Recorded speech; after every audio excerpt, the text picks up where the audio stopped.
जिनको जमहूरियत चाहिए थी, यहाँ पर उन्होंने तारुल कादरी साहब का नाम ना लेकर उन पर जी उन्होंने कहा कि कनाडा से एक शख्सियत आई थी। बिल्कुल, अब वो कनाडा से वापस पाकिस्तान क्यों नहीं आते, उनको तो जमहूरियत चाहिए थी। और उसके बाद फिर चीफ जस्टिस ने एक मरतबा फिर कहा, इलेक्शन कमीशन के वकील को ग्रिल करते हुए उन्होंने कहा कि where is the apology for stating that law is cosmetic. अपने उस रिव्यू के अंदर आपने कानून को कॉस्मेटिक कहा था, उस बात के ऊपर आप माफी तो मांगे, फिर अपना रिव्यू आप विड्रॉ करें। और फिर उसके बाद उन्होंने ये भी कहा, जब इलेक्शन कमीशन के वकील ने कहा कि हम ये समझते हैं कि हम अपना रिव्यू वापस लें, तो चीफ जस्टिस ने कहा कि हमने आपको कोई ऑप्शन नहीं दिया था, हमने अदालती फैसला दिया था। अदालती फैसले में ये नहीं होता कि हमारे फैसले पर अमल दरामद करें या ना करें, वो आपके ऊपर बाइंडिंग था। अगर आप यहाँ पर आकर हम पर एहसान जता रहे हैं कि हमने आपके फैसले पर अमल दरामद किया है, तो ये कोई आपके पास ऑप्शन नहीं था। और फिर अच्छा आदिल, इसमें ये बताएं कि अभी कितने फरीक ऐसे हैं जिन्होंने ये कह दिया कि हम अपनी दरखास्तें जो हैं वापस लेना चाह रहे हैं, और कितने ऐसे हैं जो आज पेश नहीं हुए या जजमेंट के लिए कहा?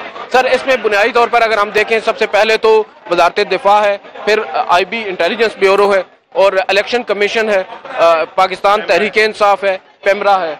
इन तमाम ने अब अपना जो रिव्यू है वो विड्रॉ करने की अदालत से इस्तदा की है, जबकि शेख रशीद साहब की आज यहाँ पर रिप्रेजेंटेशन नहीं थे। उनके AOR यहाँ पर पेश हुए और उन्होंने बताया कि उनके जो वकील हैं अमानुल्लाह कनरानी साहब, वो वजीर बन चुके हैं बलूचिस्तान की निगरान हुकूमत में।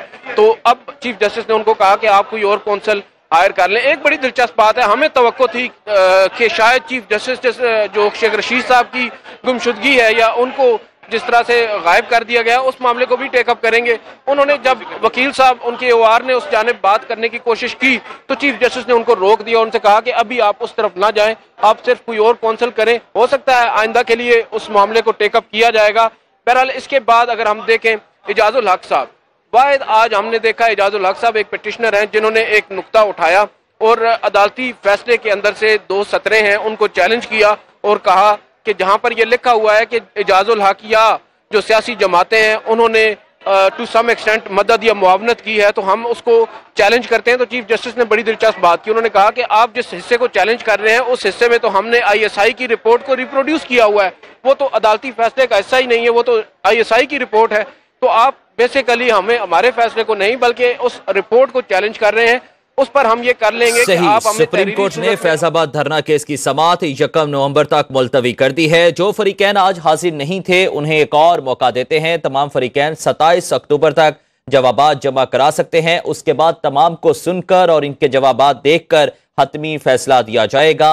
अदील सरफराज और कामरान खान, ब्यूरो चीफ इस्लामाबाद, हमारे साथ मौजूद थे। आप दोनों ने तफसीलन आगाह किया, बहुत शुक्रिया आपका।